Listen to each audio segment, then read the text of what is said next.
हमें लगता है कि खुश रहने के लिए कुछ खास तरह के हालात होने चाहिए, तभी हम खुश रह सकते हैं। लेकिन ऐसा नहीं है। सद्गुरु बता रहे हैं कुछ आसान से नुस्खे जिन्हें अपनाकर हर हाल में हम खुश रह सकते हैं। सद्गुरु, जब आप बुनियादी रूप से खुश होते हैं, जब आपको खुश रहने के लिए कुछ करना नहीं पड़ता, तो आपके जीवन के हर आयाम में बदलाव आ जाएगा। आपके अनुभवों में और खुद को व्यक्त करने के तरीकों में बदलाव आ जाएगा। आपको पूरी दुनिया बदली हुई लगेगी।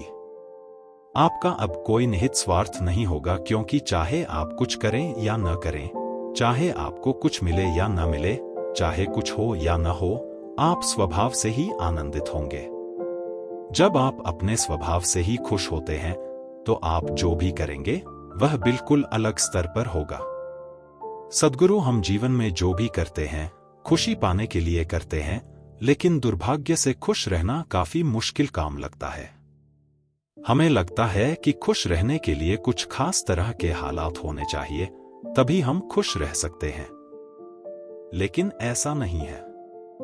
सद्गुरु बता रहे हैं कुछ आसान से नुस्खे जिन्हें अपनाकर हर हाल में हम खुश रह सकते हैं।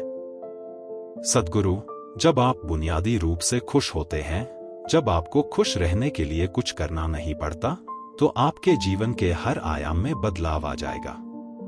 आपके अनुभवों में और खुद को व्यक्त करने के तरीकों में बदलाव आ जाएगा। आपको पूरी दुनिया बदली हुई लगेगी। आपका अब कोई निहित स्वार्थ नहीं होगा, क्योंकि चाहे आप कुछ करें या न करें, चाहे आपको कुछ मिले या न मिले, चाहे कुछ हो या न हो, आप स्वभाव से ही आनंदित होंगे। जब आप अपने स्वभाव से ही खुश होते हैं, तो आप जो भी करेंगे वह बिल्कुल अलग स्तर पर होगा। एक खुशहाल जीवन के लिए 5 साधन। 1. ध्यान रखें कि खुश रहना आपकी बुनियादी जिम्मेदारी है। किसी इंसान की पहली और सबसे महत्वपूर्ण जिम्मेदारी एक खुशमिजाज प्राणी होने की है। खुश रहना जीवन का चरम पहलू नहीं है, यह जीवन का बुनियादी पहलू है। अगर आप खुश नहीं हैं, तो आप अपने जीवन में क्या कर सकते हैं?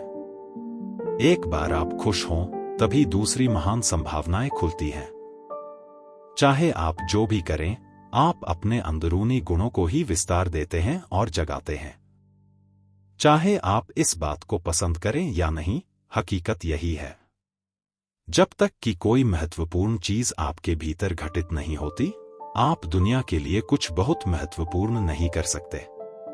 इसलिए अगर आप दुनिया के बारे में चिंतित हैं, तो पहली चीज आपको यह करनी चाहिए कि खुद को एक खुशमिजाज प्राणी में रूपांतरित करें। 2. पहचाने कि खुशी आपकी मूल प्रकृति है। इससे कोई फर्क नहीं पड़ता कि आप अपने जीवन में क्या कर रहे हैं, चाहे वह कारोबार हो, सत्ता, शिक्षा या सेवा।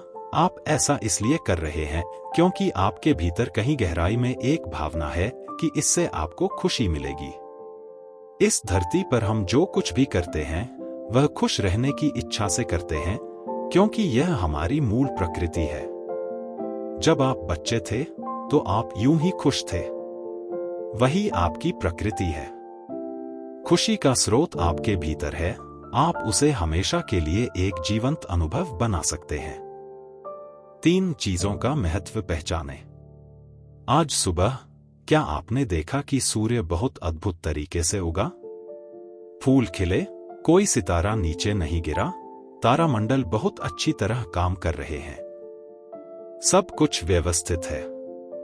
आज समूचा ब्रह्मांड बहुत बढ़िया तरीके से काम कर रहा है, मगर आपके दिमाग में आया किसी विचार का एक कीड़ा आपको यह मानने पर मजबूर कर देता है कि आज बुरा दिन है। कष्ट मुख्य रूप से इसलिए होता है क्योंकि ज्यादातर इंसान इस जीवन के प्रति सही नजरिया खो बैठे हैं। उनकी मनोवैज्ञानिक प्रक्रिया अस्तित्व की प्रक्रिया से कहीं बड़ी हो गई है, या सीधे सीधे कहें तो आपने अपनी रचना को सृष्टा की सृष्टि से कहीं अधिक महत्वपूर्ण बना दिया है। यह सारी पीड़ा का बुनियादी स्रोत है। हम इस बात की पूरी समझ खो बैठे हैं कि यहाँ जीवित रहने के क्या मायने हैं। आपके दिमाग में आया कोई विचार या आपके मन की कोई भावना फिलहाल आपके अनुभव की प्रकृति को तय करती है। और यह भी हो सकता है कि आपके विचार और भावना का आपके जीवन की सीमित हकीकत से कोई लेना देना न हो। पूरी सृष्टि बहुत बढ़िया तरीके से घटित हो रही है, मगर सिर्फ एक विचार या भावना सब कुछ नष्ट कर सकती है। 4. मन या दिमाग को उसके असली रूप में देखें। जिसे आप मेरा मन कहते हैं, वह असल में आपका नहीं है। आपका अपना कोई मन नहीं है। कृपया इस पर ध्यान दें। जिसे आप मेरा मन कहते हैं, वह बस समाज का कूड़ेदान है। कोई भी और हर कोई जो आपके पास से गुजरता है, वह आपके दिमाग में कुछ न कुछ डाल जाता है। आप वाकई यह चुन नहीं सकते कि किससे आपको चीजें ग्रहण करनी है और किससे नहीं करनी। अगर आप कहते हैं मुझे यह व्यक्ति पसंद नहीं है, तो आप किसी भी और से ज्यादा उस इंसान से ग्रहण करेंगे। आपके पास कोई चारा नहीं है। अगर आपको इस बात की जानकारी हो कि उसे ठीक करके कैसे इस्तेमाल करना है, तो यह कूड़ेदान उपयोगी हो सकता है। असर और जानकारी का यह ढेर जो आपने जमा किया है, वह सिर्फ दुनिया में जीवित रहने के लिए उपयोगी है। आप कौन हैं, इससे उसका कोई संबंध नहीं है। सद्गुरु, हम जीवन में जो भी करते हैं, खुशी पाने के लिए करते हैं, लेकिन दुर्भाग्य से खुश रहना काफी मुश्किल काम लगता है। हमें लगता है कि खुश रहने के लिए कुछ खास तरह के हालात होने चाहिए, तभी हम खुश रह सकते हैं। लेकिन ऐसा नहीं है। सद्गुरु बता रहे हैं कुछ आसान से नुस्खे जिन्हें अपनाकर हर हाल में हम खुश रह सकते हैं। सद्गुरु, जब आप बुनियादी रूप से खुश होते हैं, जब आपको खुश रहने के लिए कुछ करना नहीं पड़ता, तो आपके जीवन के हर आयाम में बदलाव आ जाएगा। आपके अनुभवों में और खुद को व्यक्त करने के तरीकों में बदलाव आ जाएगा। आपको पूरी दुनिया बदली हुई लगेगी। आपका अब कोई निहित स्वार्थ नहीं होगा, क्योंकि चाहे आप कुछ करें या न करें, चाहे आपको कुछ मिले या न मिले, चाहे कुछ हो या न हो, आप स्वभाव से ही आनंदित होंगे। जब आप अपने स्वभाव से ही खुश होते हैं, तो आप जो भी करेंगे वह बिल्कुल अलग स्तर पर होगा। 5. मन से अपने बुनियादी अस्तित्व की ओर बढ़े। जब हम किसी आध्यात्मिक प्रक्रिया की बात करते हैं, तो हम मन से अपने बुनियादी अस्तित्व की ओर जाने की बात करते हैं। जीवन का संबंध इस सृष्टि से है जो यहाँ मौजूद है, उसे पूरी तरह जानना और उसके असली रूप में उसका अनुभव करना, अपने मन मुताबिक उसे विकृत न करना ही जीवन है। अगर आप अस्तित्व की हकीकत की ओर बढ़ना चाहते हैं, तो सरल शब्दों में आपको बस इस बात का ध्यान रखना होगा कि जो आप सोचते हैं वह महत्वपूर्ण नहीं है, जो आप महसूस करते हैं वह महत्वपूर्ण नहीं है। आप जो सोचते हैं उसका हकीकत से कोई लेना देना नहीं है। उसका जीवन के लिए कोई बड़ा महत्व नहीं है। मन बस उन फालतू चीजों में उलझा रहता है जो आपने कहीं और से इकट्ठा किया है। अगर आपको वह महत्वपूर्ण लगता है, तो आप कभी उसके परे नहीं देख पाएंगे। आपका ध्यान स्वाभाविक रूप से उस दिशा में जाता है जिसे आप महत्वपूर्ण मानते हैं।